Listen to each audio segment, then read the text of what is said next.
Magandang araw! Sama-sama tayong matuto sa Teacher Sal Learning Resource Channel.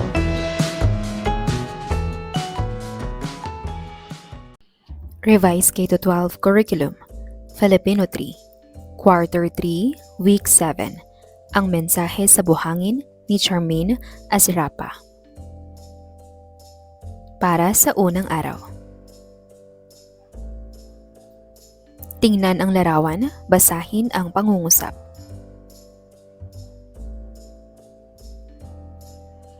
Mahal ni Miguel ang dagat at ang lahat ng mga nakatira dito. Malungkot siya kapag nakikita ang mga namamatay na isda, ngunit may naisip siyang plano para matigil ito. Ano sa iyong palagay ang sanhi ng pagkamatay ng mga isda sa dagat? Ngayong araw ay aalamin natin ang istorya ni Miguel na pinamugatang ang mensahe sa buhangin. Aalamin din natin kung paano bubuo ng bagong salita sa pamamagitan ng pagpapalit ng tunog ng titik mula sa orihinal nitong salita at ang tambalang salita. Ating basahin ang kwentong pinamagatang ang mensahe sa buhangin. Nakatira si Miguel malapit sa dalampasigan, kaya mahal na mahal niya ang dagat. Ngunit isang araw, nakakita siya ng magagandang isda na namamatay sa baybayin. Sinabi ng kanyang ina na ang lokal na kumpanya ng pagmimina ay nagtatapon ng basura sa ilog na humahantong sa dagat. Sino po ang makapipigil sa kanila? Tanong ni Miguel. Ikaw, sabi ng kanyang ina. Ako po? Ito ay laging nakasalalay sa atin. Paliwanag ng kanyang ina. Magpadala ka ng mensahe sa kanila. Nakahanap ng patpat si Miguel at nagsulat ng mensahe sa buhangin. SOS, Save Our Seas, sabi ni Miguel sa sarili. Ngunit dumating ang malalaking alon at inanod ang mga salita. Paulit-ulit na isinulat ni Miguel ang mensahe. Isinulat niya ito kahit sa mga damong dagat. Isinulat niya ito gamit ang mga sirang kabibe. Paulit-ulit ding inaanod ng mga alon ang bawat salita. Walang katuturan ito, walang nakakakita sa mga mensahe ko. Panghihina ni Miguel. Subukan mo ulit, panghihikayat ng kanyang ina. Magdasal ka at magtiyaga, huwag kang titigil. Darating ang araw na may makakakita rin ng mensahe mo at magbabago ang lahat. Hindi nagtagal, may isang makintab na itim na sasakyan na pumarada sa harap ng kanilang bahay. Dalawang lalaking naka-Amerikana at nakasalaming itim ang bumaba mula rito. Tuwing umaga, nagpapalipad ng kanyang eroplano ang aming presidente sa tabing dagat na ito. Nakikita niya ang iyong mensahe sa buhangin, sabi ng isa sa mga lalaki. Pinapunta niya kami rito para malaman kung ano ang ibig sabihin ng SOS. Sabihin po ninyo sa inyong presidente na ang ibig sabihin ng SOS ay Save Our Seas, ang sabi ni Miguel. Pakisabi po ninyo sa kanya na ipatigil na ang pagtatapon ng basura sa ilog. Ang ilog ay humahantong sa karagatan.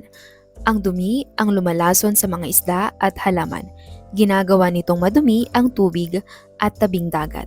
Dahil din dito, nagkakasakit ang mga ibon at iyon ang nagpapalungkot sa akin. Umalis ang mga lalaki at nagpatuloy si Miguel sa pagdarasal.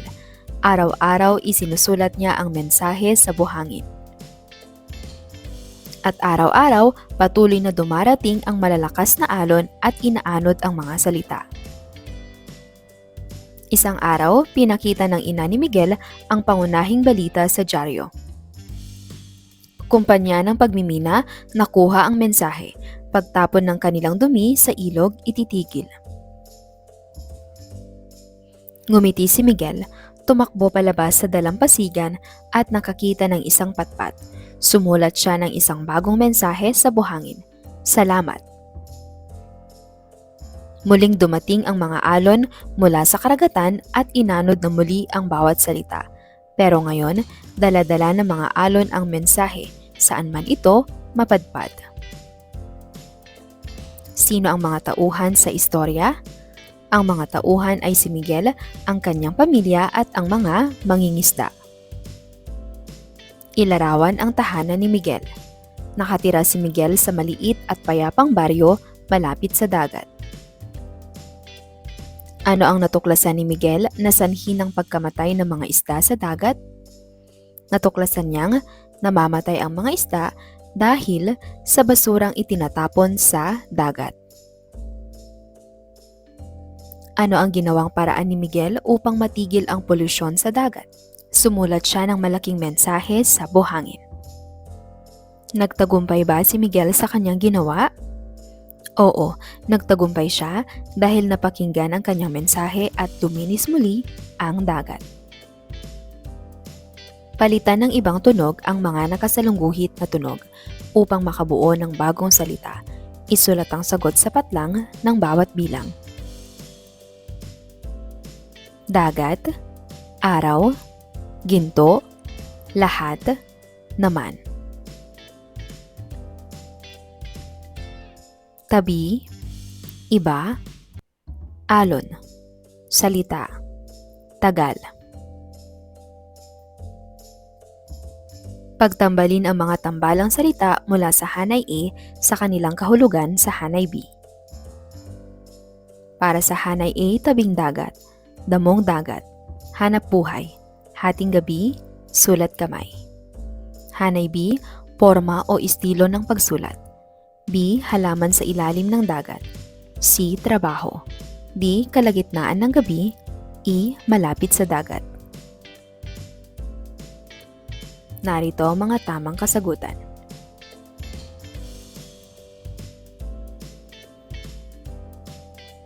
Paano ang ginawang solusyon ni Miguel sa pagkasira ng kanilang dagat? Gumuhit ng isang larawang nagpapakita ng pagmamalasakit sa ating mga anyong tubig. Isulat ang tama kung ang pangungusap ay nagsasalaysay ng pangyayari mula sa istorya at mali naman kung hindi. Nakatira si Miguel malapit sa lungsod. Nakakita siya ng magagandang isda na namamatay sa baybayin. Ang lokal na kumpanya ng pagmimina ay nagtatapon ng basura sa ilog na humahantong sa dagat. Hindi nagtagal, may isang makintab na itim na sasakyan na pumarada sa harap ng kanilang bahay. Araw-araw isinusulat niya ang mensahe sa buhangin. Narito ang mga tamang kasagutan.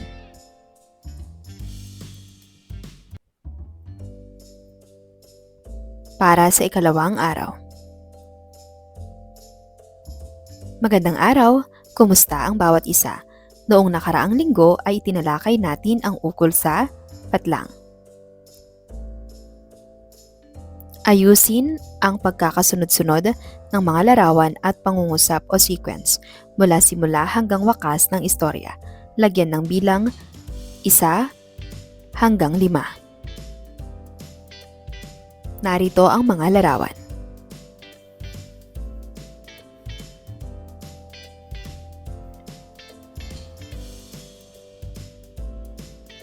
Ngayong araw ay babalikan nating muli ang istoryang Ang Mensahe sa Buhangin. Alamin din natin kung paano tayo makabubuo ng bagong salita at pagbibigay kahulugan sa mga tambalang salita. Pagbasa sa talata, nakakita siya ng magagandang isda na namamatay sa baybayin. Sinabi ng kanyang ina na ang lokal na kumpanya ng pagmimina ay nagtatapon ng basura sa ilog na humahantong sa dagat. Sino po ang makapipigil sa kanila? Tanong ni Miguel. Ikaw, sabi ng kanyang ina. Ako po? Ito ay laging nakasalalay sa atin, paliwanag ng kanyang ina. Magpadala ka ng mensahe sa kanila. Nakahanap ng patpat si Miguel at nagsulat ng mensahe sa buhangin. SOS, Save Our Seas, sabi ni Miguel sa sarili. Punan ang patlang upang mabuo ang pangungusap sa langguhitan ng tamang tambalang salita sa loob ng panaklong. Si Miguel ay nakatira sa munting bahay kubo, kapitbahay. Bahay kubo. Palagi siyang nagbibilad sa arawan kaya naman nagkaroon siya ng bungang araw, bungang kahoy. Bungang araw. Madalas siyang hindi gumagawa ng kanyang takdang oras, takdang aralin. Takdang aralin. Patlang tayo upang madaling malinis ang ating mga dagat at ilog. Kapit bisig, kapit toko. Kapit bisig. Patlang ng mga mamimili ang presyo ng mga isda sa palengke. Abot kamay, abot kaya. Abot kaya. Kulayan ng dilaw ang kahon kung ito ay ayon sa kaisipan mula sa binasang talata. Namatay ang mga isda sa baybayin. Ang pagkamatay ng mga isda ay dulot ng lokal na kumpanya ng pagmimina. Ang mga basura mula sa lokal na kumpanya ng pagmimina ay nagmumula sa ilog at humahantong sa dagat. Si Miguel ang dahilan ng polusyon sa dagat. Save Our Seas ang mensahe ni Miguel sa lokal na kumpanya ng pagmimina. Sanhi at bunga. Ano kaya ang maaaring mangyari kung hindi nakita o nabasa ng presidente ang mensahe ni Miguel? Magtala ng 5 gawain na nagpapakita ng pagmamahal sa ating mga karagatan.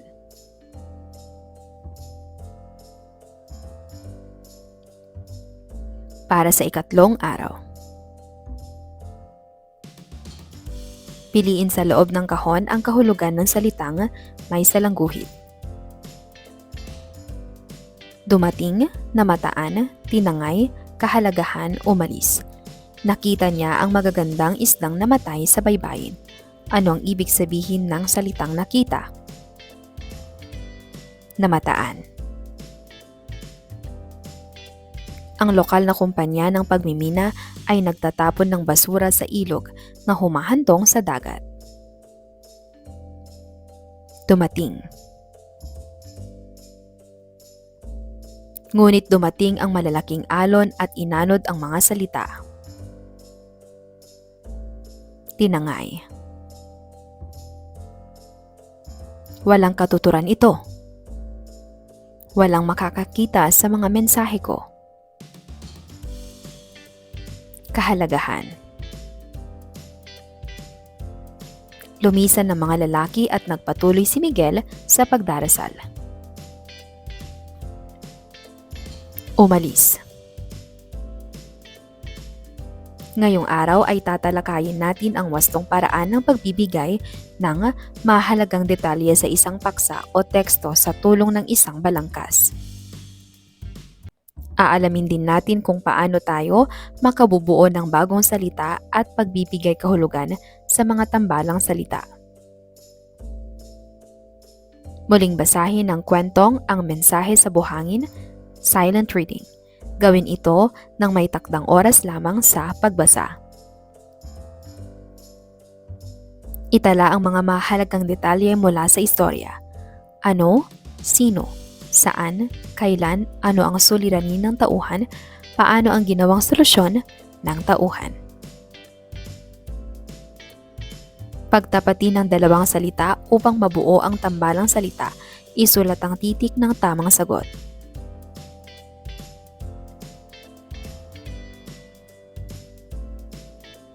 Balat, anak, takdang, agaw, bigay, bahag, ningas, tabing, kisap, bukas. Para sa ikalawang column, araw, kaya, aralin, sibuyas, pansin, kugon, hari, dagat, palad, mata. Narito ang mga tamang kasagutan.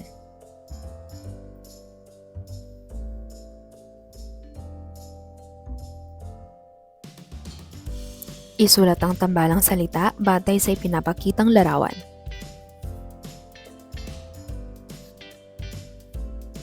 Tengang kawali.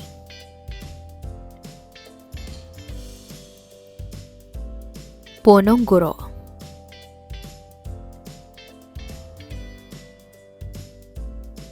Kapitbahay.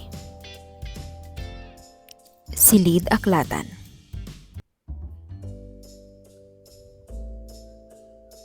Kapit tuko. Isulat ang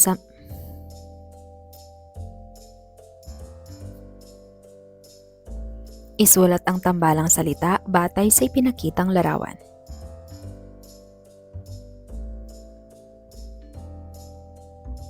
Pamagat, mga tauhan.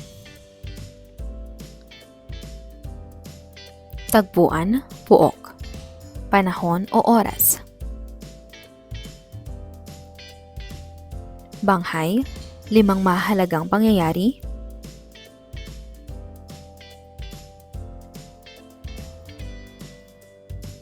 Isalaysay na muli ang nabasang kwento ng may wastong pagkakasunod-sunod sa tulong ng nabuong balangkas.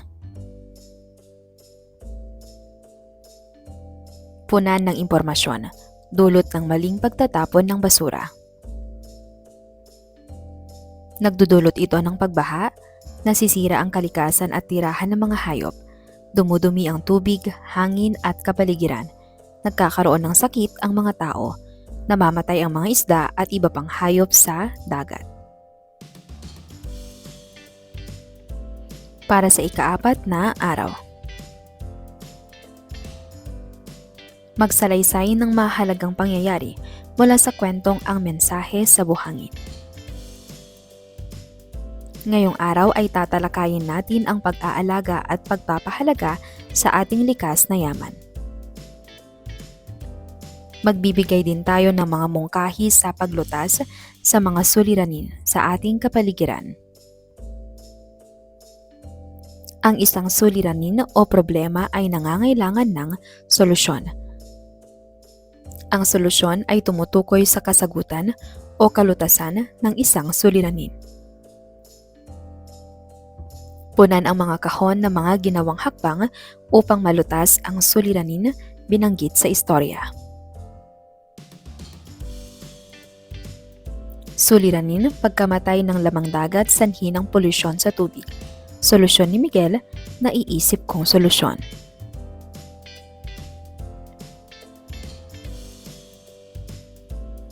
Think, pair, share. Bumuo kayo ng pangkat na may 2 hanggang 3 miyembro. Gagawa kayo ng inyong sariling mungkahing solusyon para sa mga sumusunod na paksa. Suliranin, polusyon. Polusyon sa tubig, polusyon sa lupa, polusyon sa hangin. Mga halimbawa. Mungkahing solusyon.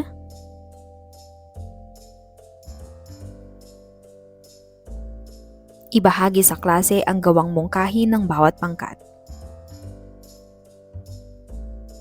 Lagyan ng masayang mukha ang patlang kung ang pangungusap ay naglalahad ng pagtulong o pangangalaga sa kapaligiran. Sinasara ni Timtim ang ilaw sa kanyang silid kung hindi niya ito ginagamit. Inilalagay muna ni Cindy ang balat ng candy sa kanyang bulsa kapag walang basurahan sa paligid.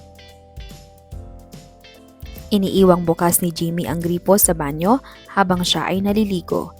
Sinusunog ni Aling Mileng ang mga basurang plastik, papel at goma sa kanilang bakuran. Lumalahok sa mga proyektong pangkomunidad ang pamilya ni Sheena upang mapanatiling malinis at maayos ang kanilang lugar.